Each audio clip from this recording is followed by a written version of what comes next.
So we've been following favorite nurses and medical workers at the Kaiser Permanente giant Permanente. hospital, yeah, conglomerate place that they gave them Kaiser rocks Soze.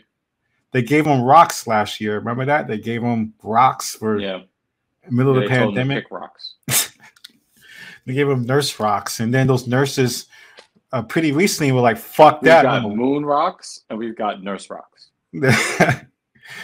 And those nurses was like, "Fuck that! We're going on strike. We're getting the fuck out of here if you don't give us the right money."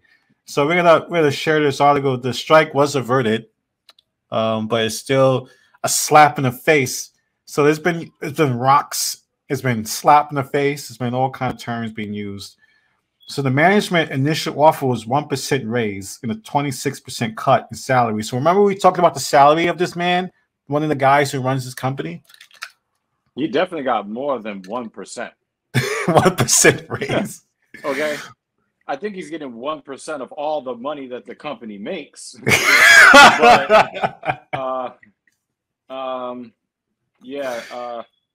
Wow, a 26% cut.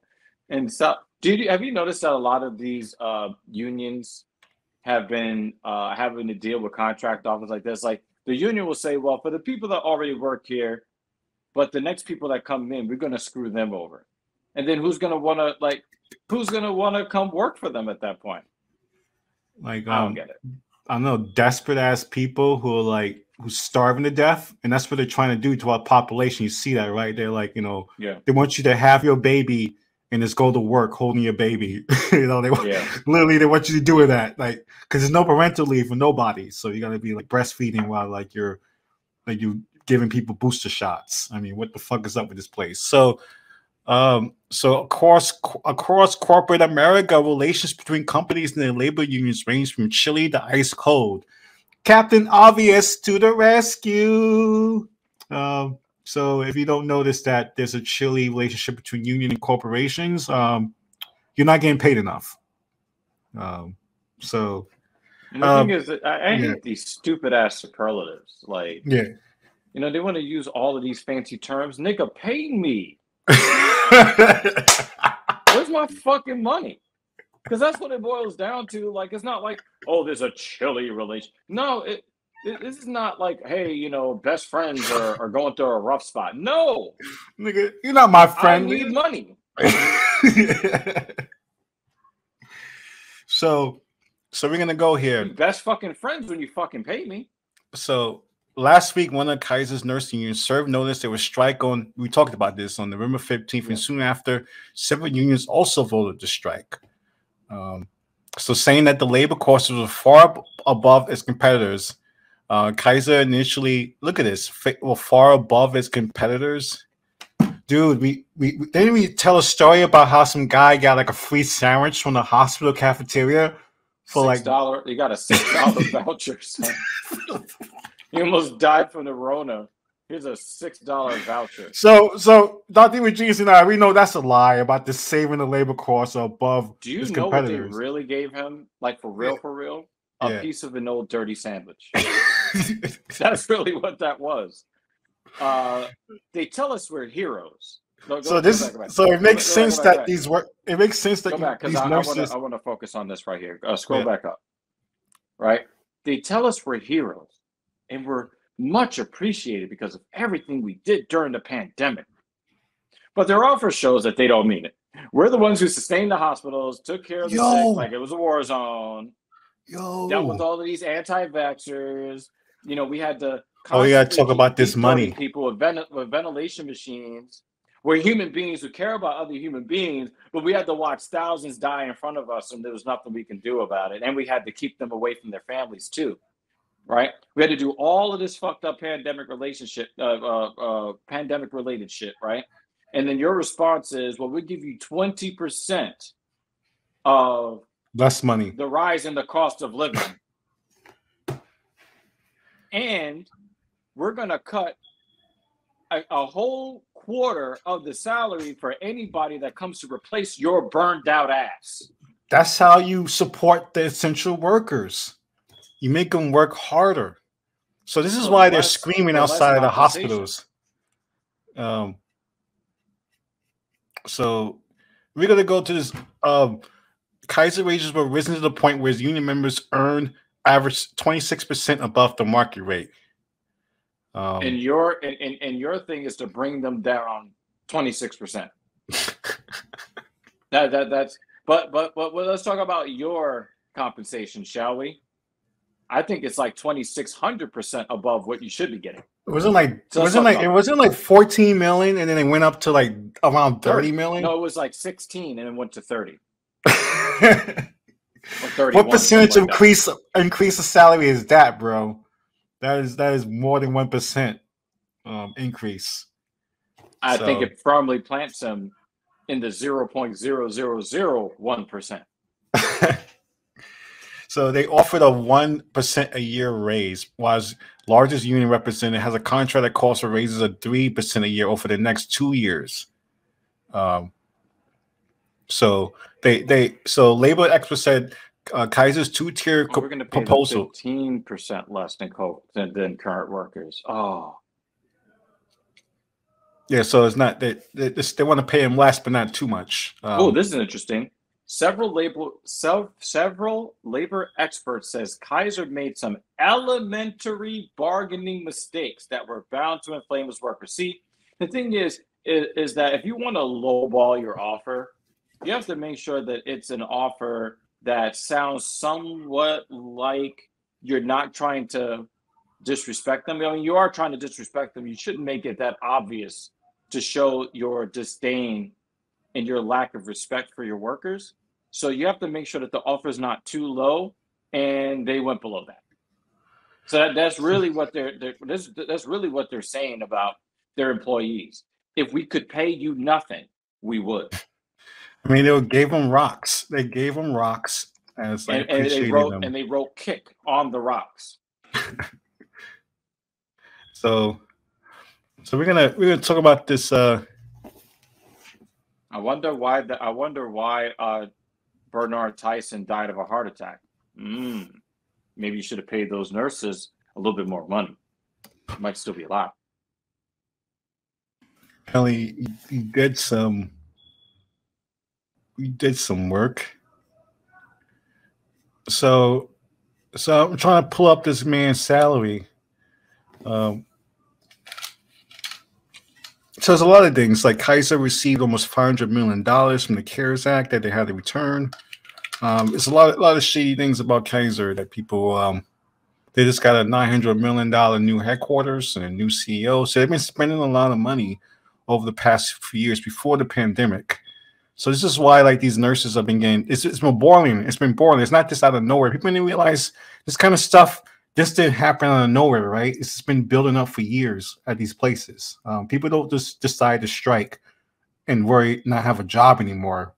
It takes a lot to strike. Even threaten to strike, it takes a lot. Yeah, so the thing is, like, you're going hungry in the interim. You know, so it's difficult for people. You have to depend on the kindness of strangers at that point. Right, yeah. Exactly. And then you have to hope that your union dues were not mismanaged or stolen by union management so that it's there in the case you have to go on strike. Kaiser and the Alliance of Healthcare Unions finally reached a deal early this morning. This follows 6 months of negotiations. News 8's Heather Hope has more on what workers are getting out of this new agreement. So we're going to see what this new... Yes, Steve and Kirsten, it got extremely close with the strike just being days away. In fact, this Kaiser hospital at Claremont Mesa in Ruffin was the very site where healthcare workers were to build their strike signs. What they want in that tentative agreement includes better benefits and increased wages each year for the next 4 years. We've done everything we could to be prepared for a strike. A deal came down to the wire after 6 months of intense negotiations. Like right after the rocks. Why is this necessary? They're nurses. Pay them. What's so hard about that? Contract for nearly 50,000 Kaiser healthcare employees and 22 local unions. This is a huge day for workers to stand up and fight for. That's probably why they're so angry. Like all this lip service, all this fantastic lip service that happened. Our jobs, our careers going forward. UFCW Local 135 President Todd Walters represents pharmacy and like we have the strongest allegedly the strongest military in the world. Yet what got us through this pandemic was fucking these people in like fucking uniforms and shit like this, helping people in the hospitals and the clinics.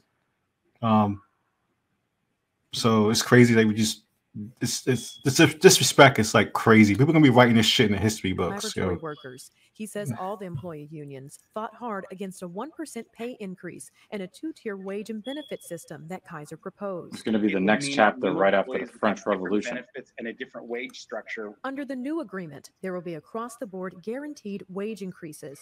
It doesn't say what it is though. It's like Vegas shit. It's like, is it 1%? Is it 1.5%? And opportunities for career growth. Yes, they got wage increases, but they also got some benefit improvements. They maintained everything they kept. In a statement, Kaiser Permanente says there were challenging negotiations, but this tentative agreement demonstrates he looks rich. He got some rich ass teeth. And the unique no, it doesn't demonstrate shit, Mr. Meisner. The agreement avoided an employee strike that the unions committed to give $250,000 each week in strike benefits to support members. These are frontline essential workers that risked their lives during the pandemic for us. When we gave our strike notifications to the Kaiser, they realized that we were serious, and they should be turning down your offer because it's too much money. In the coming days, a voting notice will go out to union members before the new contract will officially be approved. Now, after the negotiated changes are signed off on in a memorandum of agreement, each union member will next have to vote on it. Heather Hope, News. This is that. It'd be mad funny if they voted down. You know, fantastic greed. They might think it's shit. It's so like the thing is, like, you want to talk about their doing a pandemic management partnership and all that other stuff, right? And you know, experts on these negotiations say that you went even lower than, you know, like your offer was so low that it violated negotiation tactics 101. Like, we're talking about low level. The union and its workers should have gotten an offer so high that they rejected it because it's too much money. Because that's how you show real respect. By making sure that the benefits packages are A1, and by making sure that that the compensation reflects the value to the world and to your network. Because then you can brag about how you took care of those people. Stock is going to go up. Yeah, I mean, people will support your company just based upon the moral stances that you take. And when you're talking about taking care of nurses and doctors and orderlies to save as many lives as they did, as the Rona was really Ronin, right? Yeah. You should have been washing them with money. Yeah, I mean, Instead, the company you're talking about, we're going to take this from you, we're going to take that from you. The company had the highest paid health already took care. their souls. Yeah. You know what I mean? Like, the pandemic has already taken their souls. Why do you want to take more from them? You should be doing everything you can to heal them from all of the damage that they've taken for almost 2 years. Yeah, this should be almost like a GI Bill, like kind of what happened after World War II. If the soldiers came from home, to give them all the loans, storm all the grants, storm everything. So you can, like, either you want to keep being a nurse, sure. You want to be a doctor, sure. You want to be a carpenter, sure. They should have opened, but that's not where we are anymore. We just wanted the company. Now that you've cut initial salaries by 15%. Yeah. Right. Guess what? The people that wanted to be nurses, guess what they're going to go do? Yeah. They're going to go somewhere else, or they're going to go into another profession. Yeah. So and then you're going to complain that you have to wait 12 hours to see a doctor. So there you go. That's one of the health companies that had one of the most highest paid executives in the country. Nickel and diamond, it's nurses. So that's Dash and Bash, Black Power Magic Hour on Twitter, Twitch, YouTube, and act.tv has over 61,000 subscribers. And Dr. Genius, he's talking shit on Twitch, Twitter, YouTube, Discord, and that's Dash and Bash. The nurses are bashing back with their rocks. Oh man, or they're dashing out the hospital, so going on strike.